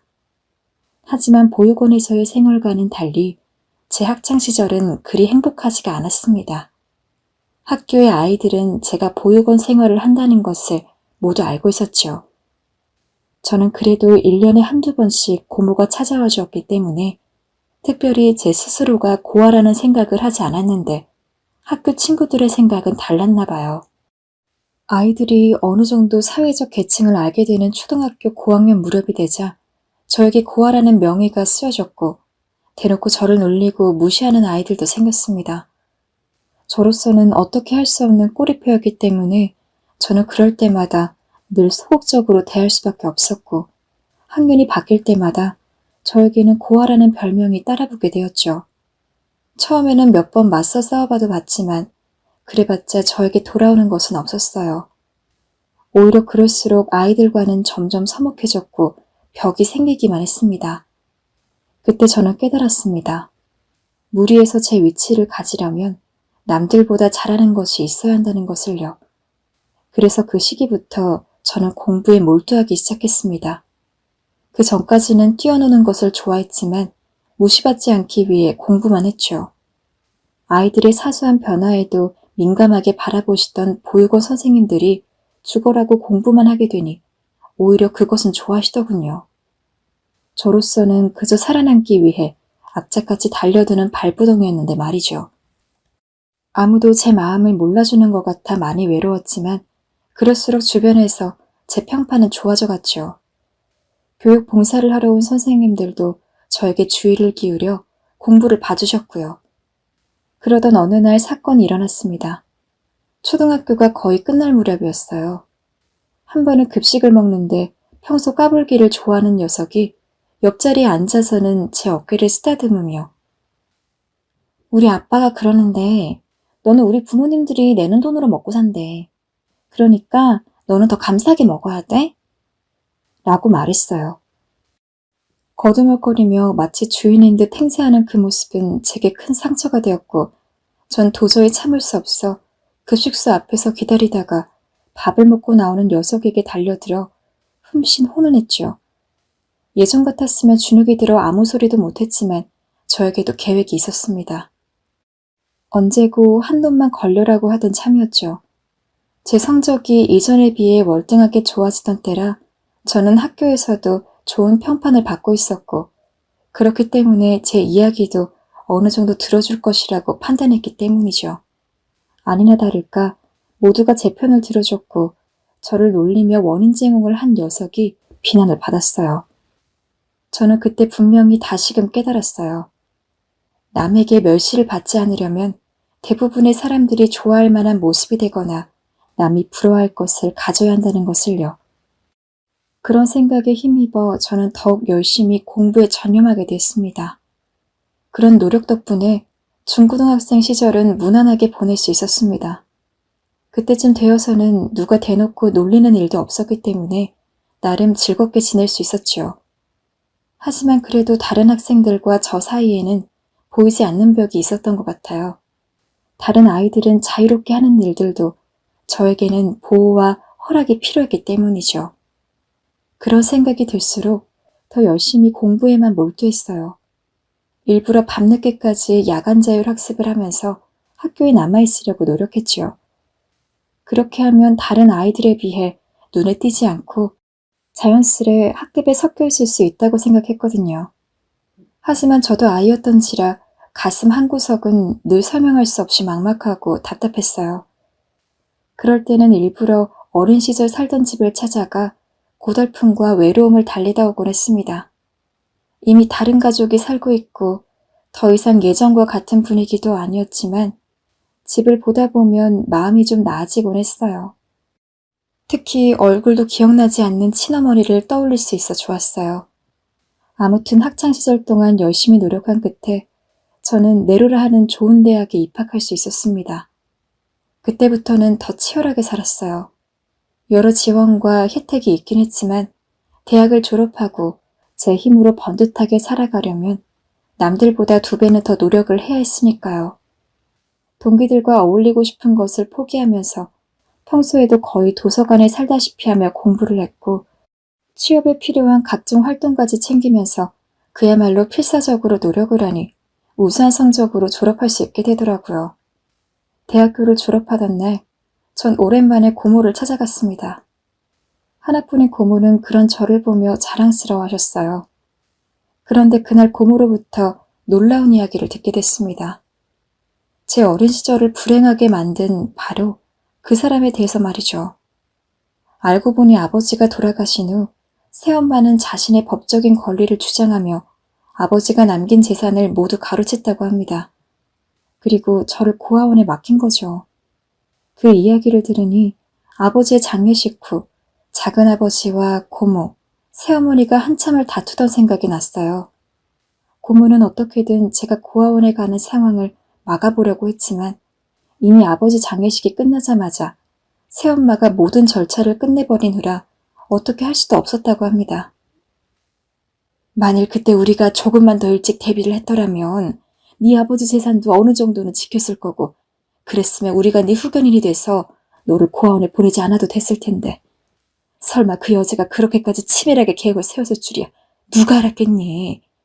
아무리 난리를 쳐봐도 법적으로는 할 방법도 없고 그렇다고 우리도 너를 키울 형편도 안 되고 네 작은아버지가 너를 고아원에 데려다주고 나서 얼마나 후회를 했는지 모른다. 그래도 네 힘으로 잘 커졌으니 이제 됐어. 그게 정말이에요? 고모의 말을 듣고 나니 가슴속에서 무서운 분노와 증오가 생겨났습니다. 결국 그 여자 때문에 제가 비참한 어린 시절을 보냈다고 생각하니 어린 시절 이후로 숨겨두었던 분노가 한꺼번에 터져나오는 기분에 제대로 걸을 수조차 없을 지경이었습니다. 그리고 어린 시절의 장면이 하나하나 스쳐 지나갔습니다. 늘 주눅든 채로 남의 눈치나 살피며 살았던 기억. 그 어린 나이에 보육원의 위계 질서에 맞춰 사느라 학교의 친구들과 쉽게 어울리기 힘들었던 기억 같은 것들이 괴롭게 떠올랐죠. 그리고 그날 밤 치를 떨며 새엄마를 찾아내겠다고 생각했습니다. 법으로 그 여자를 단죄하지 못한다면 직접 찾아가 따지기라도 할 생각이었습니다. 말이 안 통한다면 어떤 방법으로든 소송이라도 걸어서 괴롭혀줄 생각이었죠. 제가 알아낸 정보를 바탕으로 흥신소에 문의해보니 새엄마와 그 딸은 서울의 한 아파트에서 살고 있었습니다. 두 모녀가 사는 모습을 보니 매우 행복하게 살고 있는 것 같아 마음속에는 더 큰 분노가 생겨났습니다. 새엄마의 딸은 병원의 간호사로 일하고 있었습니다. 만일 아무것도 모른 채로 만났더라면 한눈에 봐도 미인이라 생각할 만큼 아름답게 성장했더군요. 그 순간 머릿속에 한 가지 떠오르는 것이 있었습니다. 어쩌면 내 손으로 직접 새엄마에게 응징을 할 수도 있겠다는 생각이었죠. 어쩌면 세상에서 가장 비참할 수도 있는 방법으로 어떻게든 저 아이를 유혹해서 저 아이의 남자친구로 새엄마에게 나타나자는 생각이었죠. 새엄마에게 가장 중요한 게 바로 딸이라면 그 딸의 마음에 상처를 주는 게 새엄마를 가장 철저하게 무너뜨릴 수 있는 방법이었습니다. 드라마같이 극적인 방법인지라 성공할 수 있는 확률도 적었고 확신할 수도 없었지만 그래도 전 실행해보기로 했어요. 한 가지 자신이 있었던 건 제 나름 외모가 제 장점이라고 생각할 만큼 잘생겼다는 말을 줄곧 듣던 편이었습니다. 의도를 갖고 이성에게 접근해 본 적은 한 번도 없었지만 마음만 먹으면 못할 것도 없다고 생각했어요. 어차피 저 아이를 진지하게 생각하는 마음이 없으니 긴장될 것도 없었고요. 무엇보다 그 순간 이미 저는 분노로 쌓여 있었고 어떻게 하면 처절한 응징을 할 수 있을지 고민을 했던 터라 그 방법이 어찌 되었든 그건 이미 저에게 중요한 문제가 아니었습니다. 그래서 저는 의도적으로 그 아이에게 접근을 하기 시작했습니다. 우연인 것처럼 접근해 그녀의 SNS를 알아내고 관심이 있는 남자처럼 종종 연락을 취했습니다. 그리고 동료 간호사들에게 부탁해 부담스럽지 않은 선에서 작은 선물을 건네기도 하면서 바쁜 그녀의 일상에 위로가 되는 남자처럼 보이려고 노력했습니다. 처음에 그녀는 제게 거리를 뒀습니다. 갑작스레 다가오는 걸 부담스러워하는 성격이었고 그녀 역시 예쁜 편이라 주변에 경쟁자들도 꽤 많은 편이었습니다. 이미 다른 사람의 관심에 익숙한 여자였고 제가 다가가려 했을 땐 뭘 보고 나를 좋아해? 하는 식이었습니다. 그 뒤 저는 작전을 바꿨습니다. 그녀의 관심사에 제가 끼어드는 거였어요. 그녀는 독서에 관심이 많아 몇몇 사람들과 함께 소모임을 하곤 했는데 그 소모임의 일원이 되어 가까워지는 게 훨씬 현명한 방법 같았습니다. 저는 그녀가 읽는 책을 따라 읽고 그녀의 감상평을 들으면서 때론 공감을 해주기도 하고 반박도 하면서 점차 말을 섞어나갔어요. 그녀는 독서하고 토론하는데 꽤 열정적이었던 편이라 자신과 같은 취미를 가지고 자신만큼이나 독서에 진심이었던 저를 다른 남자들보다 편안하게 받아들이기 시작했습니다. 그렇게 저희는 친구로 시작했어요. 유진이는 생각보다 다정한 아이였어요. 막상 친해지고 나자 저를 잘 챙겨주었고 제가 취직 준비를 할 때도 다른 합격한 자소서들을 뽑아주며 적극적으로 도와주더라고요. 그 무렵 저도 어쩌면 유진에게 마음을 열었던 것 같아요. 하지만 방심을 하니 유진이에게 다가오는 남자들이 생기더군요. 바로 독서 모임의 일원이었습니다.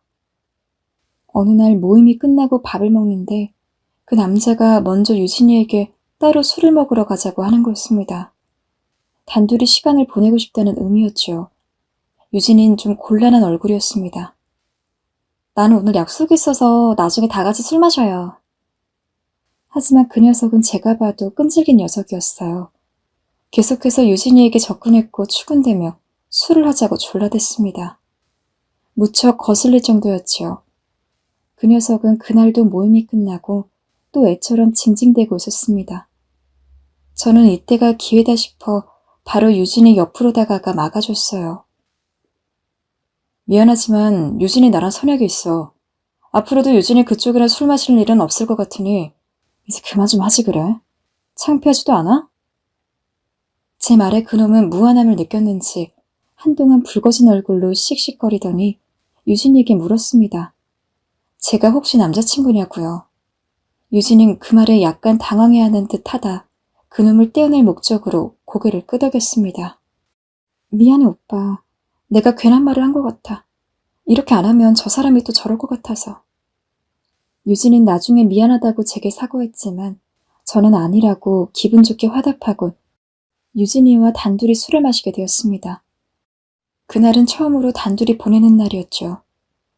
지금까지 독서 모임으로 친해진 터라 서로 반말도 하고 모임에서 만나면 도움도 주고 받긴 했지만 언제까지나 모임 안에서 만났을 뿐이었지 밖에서 어울리는 건 처음이었어요. 그래서 그런지 저도 좀 긴장이 되더라고요. 허나 전 새엄마의 얼굴을 떠올리게 굳게 다시금 마음을 먹었습니다. 흔들리지 말자고 잘 해내자고요. 저는 거울을 보며 얼굴까지 한번 다시금 살피고 깔끔한 모습으로 유진이에게 다가갔고 그날 유진이와 저는 허심탄회한 분위기 속에서 많은 이야기를 나누게 됐습니다. 오빠는 학창시절에 공부를 되게 열심히 했나 보다. 엄청 좋은 대학에 갔잖아. 어쩔 수 없이 한 거야. 할 게 공부밖에 없었거든. 또 공부를 해야 유리했으니까. 유리하다고? 응, 사람들이 날 얕잡아 보지 말아야 하니까. 나 같은 고아들은 얕잡아 보는 사람들이 수두룩했거든.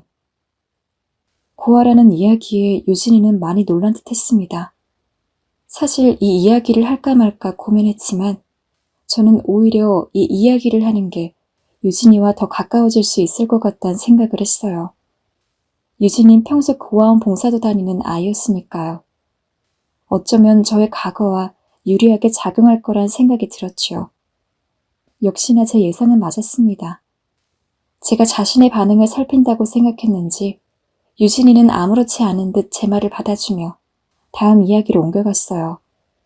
저에 대한 배려로 자세한 이야기를 묻지 않았지만 저는 일부러 대화 중간중간 보육원에서 있었던 일들을 말해줬습니다. 우리 보육원은 아이들이 워낙 많아서 양말 같은 것도 꼭 한 짝씩은 잃어버렸어. 한참을 찾았는데 나중에 보면 엉뚱한 애가 내 양말을 신고 있더라고. 뭔가 내 것이라고 할 만한 게 없었지. 다 같이 쓰는 물건이고 다 같이 쓰는 시설이었으니까. 그래서 그런지 막상 독립하고 나서는 좀 어색하더라고. 내 방, 내 침대 이런 것들이. 그럴 수 있겠다. 그래도 많이 편해졌지, 그때 생활에 비하면. 이젠 나를 감시하거나 불쌍해하는 사람들도 없고 경제적인 면도 풍족해졌으니까. 나중에 결혼이라도 하게 된다면 거기 부모님이 내 출신을 보고 날 반대하실 수도 있겠지만 뭐 그런 부분은 내가 감수해야 할 거라고 생각해. 다른 좋은 면들을 보여주면 되니까. 멋있다, 오빠.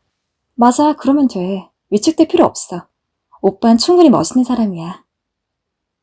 유진이는 그날 술자리에서 저를 많이 알았다고 생각했는지 그 이후 유독 저에게 살갑게 굴었습니다.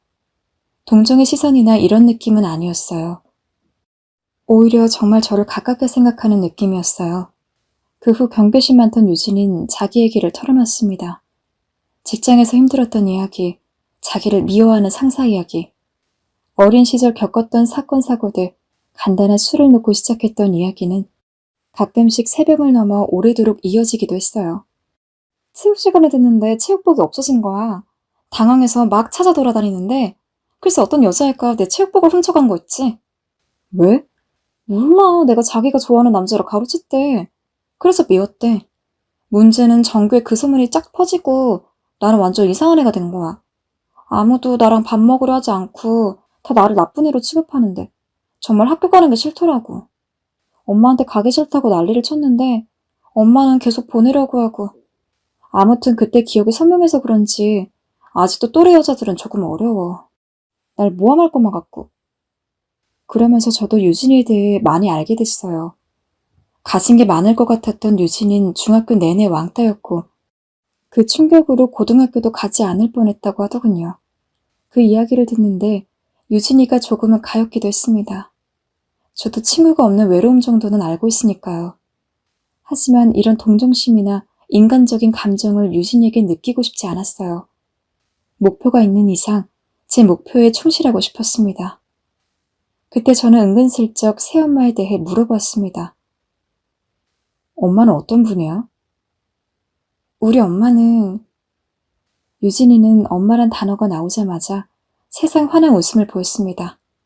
우리 엄만 진짜 친구 같은 분이야. 다정하고 소녀 같고 예뻐.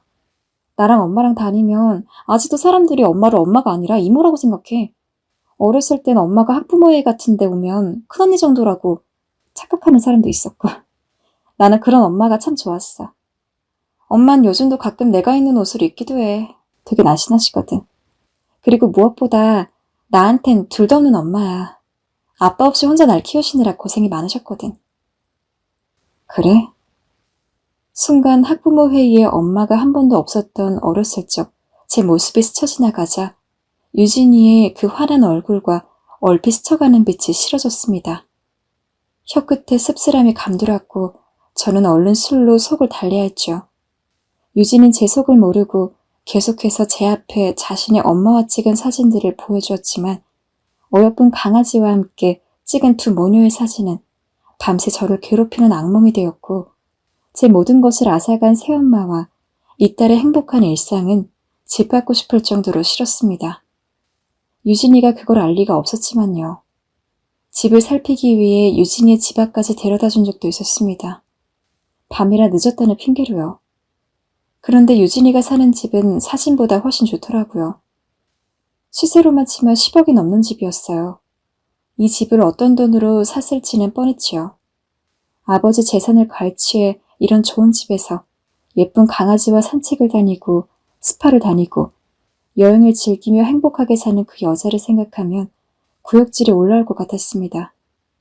잊을만 하면 유진이가 새엄마 얘기를 또 꺼내더라고요. 우리 엄마 혼자라고 저번에 말했잖아. 요즘 엄마가 엄청 꾸미고 다니는데 낌새가 이상해. 마치 남자친구라도 생긴 것 같다니까. 내가 막 따져 물었더니 아니라고 하긴 하는데 뭔가 냄새가 나. 남자친구? 라는 단어에 저는 또 온몸에 오소소 소름이 돋았습니다. 정말이지 그 여자가 행복한 생활을 만끽하고 있다는 건 분명했어요. 저와 달리요. 순간 이런 생각이 들었습니다. 그 여잔 그런 생활을 하는 동안 한 번이라도 보육원에 넣은 아이를 떠올린 적이 있을까? 그 아이를 떠올리면서 그 아이가 어떻게 자랐는지 궁금해한 적은 있을까? 하지만 그 여자가 그게 궁금했으면 진작 저를 처음부터 고아원에 넣지도 않았을 거란 결론이 나왔고, 저는 복수를 위해 유진이에게 괜찮은 남자가 되기 위해 상반기 공채 시즌에 맞춰 제 현실로 돌아와 취직을 준비했습니다. 물론 저는 취직을 했습니다. 성적이 괜찮았고 스펙도 좋았으니 꽤 좋은 대기업에 취직을 했죠. 누구보다 유진이가 가장 많은 축하를 해줬습니다. 축하 선물이라며 제게 꽃까지 사주더군요. 그때 전 시간이 얼마 남지 않았다는 생각이 들었고, 저는 이제 본격적으로 남자로 다가가야겠다고 마음먹었습니다. 하지만 제가 마음을 먹기 전 저에게 고백을 해온 건 바로 다름 아닌 그녀였습니다. 어느 날 업무에 치여 집으로 돌아오는 길이었어요. 버스를 타려고 하는데 지갑을 놓고 왔더라고요. 어떻게 할까 하다가 마침 집까지 얼마 걸리지 않으니 그냥 걸어가기로 했죠. 그런데 때마침 유진이에게서 전화가 걸려왔습니다. 오빠 어디야? 나 집에 걸어가고 있어. 지갑을 두고 와서. 유진이 걸어가고 있던 제 말에 차를 끌고 저를 데리러 왔고, 저희는 집 근처에서 간단하게 커피를 한잔하게 됐습니다. 유진이는 요즘 얼굴이 많이 상한 것 같다며 일이 힘드냐고 물으며 여느 때처럼 제 걱정을 해줬지요. 생각해보면 이상하게도 그날따라 대화 중간중간 공백이 생겼습니다. 아마 그녀는 이미 고백을 하겠노라고 결심을 했던 것 같아요. 커피를 한 모금 마시던 유진이가 몇 번째 눈치를 보더니 그러더군요. 사실 오빠를 좋아해왔다고요. 부끄러워서 말 못했는데 오빠도 혹시 자기와 마음이 같냐고요. 유진이는 정말 진지한 눈빛으로 제게 말하고 있었고 정말 오래 숨겨온 마음 같았습니다. 나는... 그 순간 제 마음속에 이상하게도 폭죽이 터지는 환희와 기쁨보다는 이상하게 묘한 감정이 들었습니다. 죄책감이라는 감정이었죠. 찝찝한 느낌. 이 느낌이 저를 사로잡는 바람에 대답마저 주춤했습니다. 오빤 나랑 같은 마음이 아니야? 아니야, 내가 말을 했어. 사실은 내가 먼저 더 좋아했어. 제 대답에 유진이는 눈에 띄게 좋아했고 저에게 푹 안겼습니다. 언제부터 절 좋아한 거냐 물으니 유진이는 제가 친오빠처럼 챙겨주는 모습에 감동했다고 했어요. 그 이야기를 들으니 어쩐지 마음이 더 복잡해졌습니다. 하지만 저는 그런 건 생각하지 않기로 했습니다. 죄책감이란 감정은 가볍게 날려버리고 그냥 나쁜 놈이 되기로 했습니다. 제 인생을 망가뜨리고 버려놓고도 너무나 행복하게 잘 살고 있는 그 여자의 인생을 똑같이 짓밟고 싶은 마음뿐이었어요.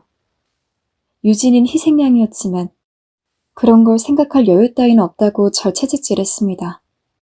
그러기를 반년 오로지 응징 하나만 생각하며 제 시간과 노력을 다해왔고 드디어 그 아이와 저는 결혼을 약속하기에 이르렀습니다. 이제 이 바보 같은 연극을 끝낼 때가 왔습니다.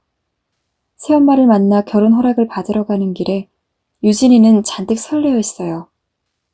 우리 엄마 분명 오빠도 좋아할 거야. 혼자 나 키우시느라 정말 열심히 살아온 분이시고 엄청 배려심도 많으셔. 내가 오빠에게 잘해놨으니까 걱정하지 말고 들어가. 내가 다 설렌다. 유진이의 말에 저는 새엄마의 모습을 그려봤습니다. 제 머릿속에서 그 여자는 악마였죠.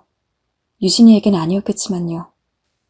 집 안으로 들어가니 새엄마는 딸아이의 남자친구를 맞이하기 위해 정성껏 음식을 준비해두고 있었습니다. 하지만 제 눈에는 그 모든 음식이 마치 플라스틱으로 만든 모형처럼 느껴졌습니다. 인간으로서 일말의 동정심도 없이 저를 비참한 지경에 빠뜨려 놓은 사람이 자기 행복에 취해서 음식을 준비했을 것을 생각하니 구역질이 날 지경이었습니다. 역시나 새엄마를 저를 전혀 못 알아보는 눈치였습니다. 너무나 오랜 세월이 지난 탓도 있겠지만 제가 결정적인 순간을 위해 말투와 표정을 숨기고 있었기 때문입니다. 한동안은 화기애애한 이야기가 오고 갔고 저는 그저 겸손하게 웃거나 맞장구만 쳐주고 있었죠. 유진이가 병원 일을 한다고 어찌나 힘들었는지 맨날 집에만 잠만 잤어요. 나도 참 그런 걸 보고 있으면 환자 돌보다가 애가 먼저 쓰러지겠다 싶어서 얼마나 보기 안 됐는지. 그런데 남자친구 만나고 난 후부터는 애가 생기가 돌지 뭐예요. 그래서 이제 결혼할 때가 되었나 보다 그러고만 있었는데 결국은 이렇게 잘생긴 신랑감을 데리고 오네요.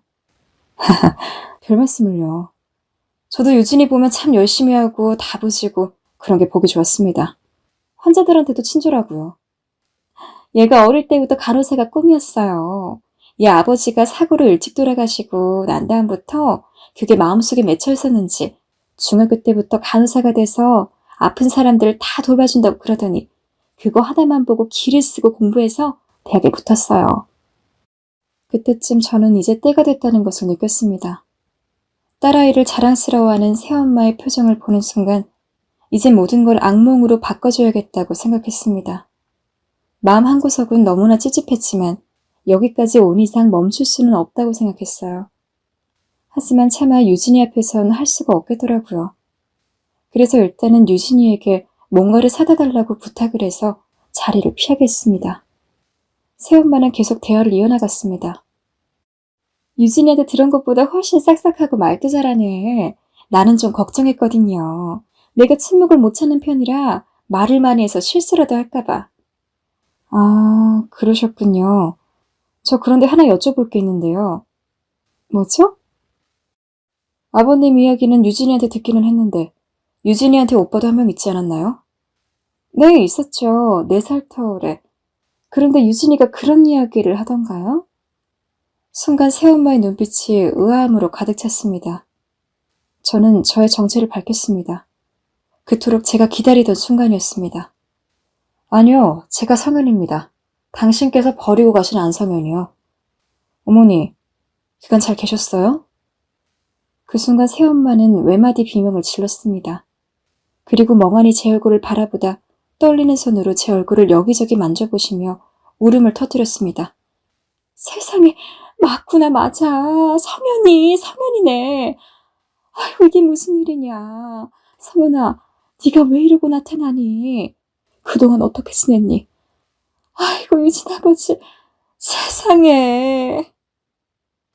새엄마는 그 자리에서 엎드려 오열을 하기 시작했습니다. 절 보면 무서워하거나 당할 거라 생각했는데 오열을 하는 모습이 뭔가 이상했어요. 하지만 저는 당시 증오에 이미 눈이 돌아 계속 말을 이어갔어요. 덕분에 아등바등 잘 버텨왔습니다. 우리 새엄마께서는 잘 지셨나 보네요. 제가 다 허탈해지네요. 어찌나 잘 지내셨는지. 신씨도 화나시고 집도 아주 좋아요. 이거 다 아버지 재산 훔쳐서 가신 거죠? 저는 고안해 놓고요. 그런데 그 말에 새엄마는 고개를 들고 저를 바라봤습니다. 울음을 그치지 못한 채 저를 바라보며 세차게 고개를 흔들기만 했어요. 아니야, 너 뭔가 크게 잘못 알고 있구나. 누가 그런 이야기를 하더냐. 나는 네 아버지 재산에는 한 푼도 손댄 적이 없어. 그리고 너를 고아원에 보낸 것도 내가 아니야. 나는 어떻게든 너를 데려오려고 했었어. 무슨 말이에요, 그게? 잠시만. 새엄마는 떨리는 손으로 전화를 들어 유진이에게 잠시만 할 이야기가 있으니 집에 들어오지 말라고 한 후 제 손을 붙들며 충격적인 사실을 이야기하기 시작했습니다. 아버지가 죽은 후 재산을 가로챈 것은 새엄마가 아니라 고모와 작은아버지였으며 당시 아버지와 새엄마는 미처 혼인신고를 올리지 않은 상태였다고 합니다. 그래서 새엄마는 유진이와 함께 쫓겨나다시피 할 수밖에 없었고 저를 고아원에 보내는 것을 주도한 것은 작은 아버지였다고 합니다. 새엄마로서는 당시 정말 갈 곳도 없던 상황이라 어쩔 수 없이 저를 고아원에 보낼 수밖에 없었다고요. 그리고 저는 더욱 놀라운 사실을 마주하게 되었습니다. 유진이와 너는 이복남매야. 하긴 너무 어려서 그걸 제대로 설명해주지도 못하긴 했다만 네 친가 식구들이 어찌나 사람들이 약한지 여태 그런 이야기도 안 해줬나 보구나. 뭐라고요? 이복남매요? 저는 너무나 큰 충격에 다리가 풀려 그 자리에 주저앉고 말았습니다. 그리고 그동안 너무나 보고 싶었다며 제 손을 붙드는 새엄마의 손도 뿌리친 채 도망치듯이 그 집을 빠져나왔죠. 집에 돌아와 겨우 정신을 차리고 보니 그간 사람들이 유진이와 제가 많이 닮았다고 한 게 생각이 났습니다. 다음날 저는 고모 집을 찾아갔습니다. 고모, 제가 들은 말 사실이에요? 사실이냐고요? 대답을 하세요. 예, 너 그 여자한테 지금 무슨 말을 들었는지 모르겠지만 내가 그 여자를 왜 쫓아내? 우리 사는 거 봐라. 우리가 어떻게 네 아버지 재산을 빼앗겠냐? 내가 그럼 네 고아원에 왜 널 보러 갔겠니? 말이 안 되잖아. 그 여자 말에 속아 넘어가지 말아라. 성현아, 그 여자는 악마야. 모든 사실을 따지고 들었지만 고모는 끝끝내 발뺌만 했습니다. 너무 분노한 나머지 마음 같아서는 멱살이라도 잡고 싶었지만 그보다는 제 자신에 대한 혐오감과 죄책감이 더 커서 그냥 되돌아오고 말았습니다. 그 후로 아직까지 새엄마와 유진이에게는 연락이 없습니다. 저도 연락해볼 용기가 안 생기네요. 그저 죄책감만이 뼈저리게 저를 짓누를 뿐입니다. 차라리 그냥 모든 걸 잊고 새 출발을 했으면 더 나은 일이 기다리고 있었을지도 모르는데 왜 허망한 지난날을 위해 그럼 어리석은 생각을 했었는지 이제 와서 모든 걸 되돌릴 수도 없고 그저 죄책감 때문에 죽고 싶은 마음뿐입니다. 제가 동생한테 무슨 짓을 했는지 동생이 받았을 상처를 생각하면 정말 제가 싫습니다. 모든 게 제 잘못이고 제가 죄인입니다. 저를 믿었던 유진이의 아픈 얼굴이 자꾸 떠오릅니다. 이렇게 죗값을 치르는 걸까요? 솔직히 약이라도 털어놓고 목숨을 포기하고 싶은 마음이 굴뚝 같습니다. 복수와 증오에 미쳐 사람으로서 할 수 없는 짓을 했는데 제가 어찌 살 수 있을지 모르겠습니다. 한편으론 이런 운명에 처하게 한 하늘도 원망스럽습니다. 도대체 제 인생은 왜 이리 꼬여버린 걸까요? 다 제가 자초한 거겠죠. 유진이에게 접근하지도 그런 복수와 분노의 마음을 품지도 말았어야 했습니다. 그냥 제 팔자가 그러려니 생각하고 살아야 했습니다. 왜 미련한 마음을 품어 어리석은 길을 걸은 걸까요? 저는 지금 그 누구와도 연락하지 않고 직장에도 나가지 않은 채 방구석에 박혀 하루하루 죽어가는 기분으로 살고 있습니다. 소망이라고 한다면 유진이와 연락이 닿는 일 뿐입니다. 유진이가 저를 용서해주길 바라는 것뿐이죠. 이 또한 제 욕심이지만요. 이 죄를 어찌 갚아야 할까요? 목숨으로 갚아야 할까요? 극단적인 생각밖에 들지 않는 지금 제게 따끔한 훈계도 좋으니 무슨 말이든 해주셨으면 합니다.